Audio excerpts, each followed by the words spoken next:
ازيك يا كركور؟ عامل ايه النهارده؟ شفت اللي انا سمعت النهارده من ماما بتقول ايه؟ بتقول ايه يا زينه؟ وانت في اي خبر بيجي منك حلو؟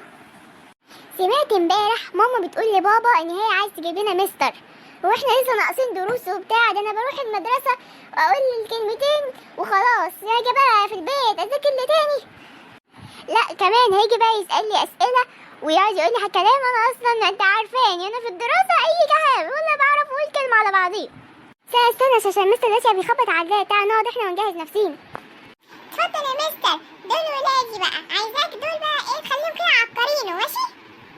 لا ما شاء الله شكلهم اذكياء جدا ومش هيتعبوني خالص. الحقيقه يا زينه ده بيقول عليها ان احنا اذكياء، ده احنا هنخليه يحرم يبقى مدرس خصوصي. طب خلاص بقى سيبك بقى يا مستر معاه وتتصرف بقى معاه. احب اعرفكم عن نفسي، انا ان شاء الله المستر هاجي اعلمكم كل المواد اللي انتوا عايزينها، اي حاجه تقف عندكم قولي على طول. طبعا يا مستر احنا اي حاجه تقف عندنا هنقولها لك. يلا بقى مع بعض نبتدي مع بعض في ماده الرياضه. انا هسال سؤال، اللي عارف السؤال يجاوب عليه. سؤال الاول، مجموعه صفر تنتمي ولا لا تنتمي ولا جزئيه ولا غير جزئيه من طه؟ ايه مالكم مصدومين كده ليه؟ اي حد فيكم يجاوب. معلش يا مستر احنا مش بنفهم هيروغليفي. هيروغليفي ايه يا ابني؟ ده حاجه في الرياضه يعني اكيد تبقوا عارفين. رياضه ايه يا مستر؟ انا ولا فاهمين اي حاجه منك. لا خشينا في اي ماده تانية. خلاص يا عم هنقول لكم سؤال تاني، انتوا بتحبوا الدراسات ولا مش بتحبوها؟ يا مستر احنا بنحب الدراسات وسهله وجميله. طيب السؤال الاول، العثمانيين لما دخلوا على مصر عملوا ايه؟ ايوه يا مستر انا عارفه السؤال. اول ما دخلوا على مصر راحوا عاملين شويه كنافه وبسبوسه. اما ايه تحفه، كنافه وبسبوسه ده كده من اولها، يعني قلنا الرياضه وعديناها. كنافه وبسبوسه اللي دخلوا بقى العثمانيين. لا انتوا شكلكم تتعبوني، خلينا نخش على ماده تانية يا عم. خلينا ندخل على العربي وسهل وجميل. هقول لكم تعرفوا كلمه، اللي عارفها يقول. اعرف كلمه الولد ياكل التفاح. لا يا مستر غير لي السؤال، انا ما بحبش التفاح، انا بحب المانجا. انت هتمثل ايه اللي بحب التفاح وبحب المانجا؟ ده سؤال، انت المفروض تعرف السؤال. مستر هو ينفع اسالك سؤال؟ هو يعني ايه اصلا اعراب؟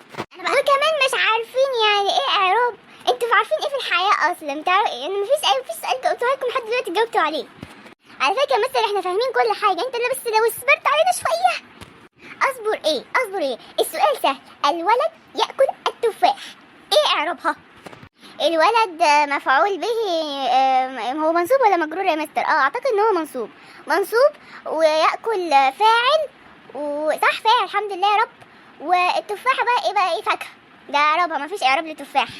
يعني انا لما قلت لكم في الرياضه قلت له ده هيروغليفي، ولما كلمت لكم عن التاريخ قلت لكم كنافه وبسبوسه، ودلوقتي تيجي تعربي عكسي الدنيا كلها في بعض. الولد مفعول به واللي ياكل فاعل، وتقولي تفاح فاكهه ليه؟ على فكره التفاح ليها اعراب. انا خلاص انا تعبت منكم وخلاص اتخنقت. مستر من الاخر احنا 3 مواد مش بنحبهم، خش لنا في العلوم. انا بحب العلوم واصلا نفسي ابقى كده ايه عالم كده زي مثلا اينشتاين مثلا الفا اديسون، حاجه كده ايه كبيره قوي.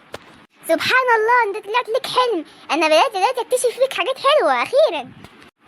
انت فاكر ايه يا مستر؟ ده انا ليا احلام وليا افكار عبقريه طول ما انا نايم. انت متعرفش ايه اللي بيحصل، احلام بتيجي كتير جدا وبشوف كوابيس وبشوف حاجات كتير قوي. يعني الحاجه الحلوه اللي لقيتها فيك برضه طلعت فيها غبي.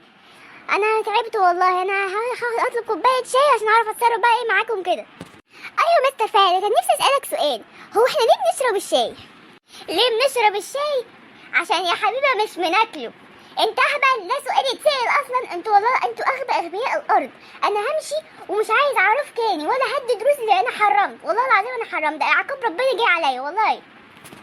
ليه كده يا مستر؟ ده احنا حبيناك قوي وشرحك جميل. شرح جميل قوي، على الحته قلت كلمتين على بعض. يلا يا عم سلام عليكم.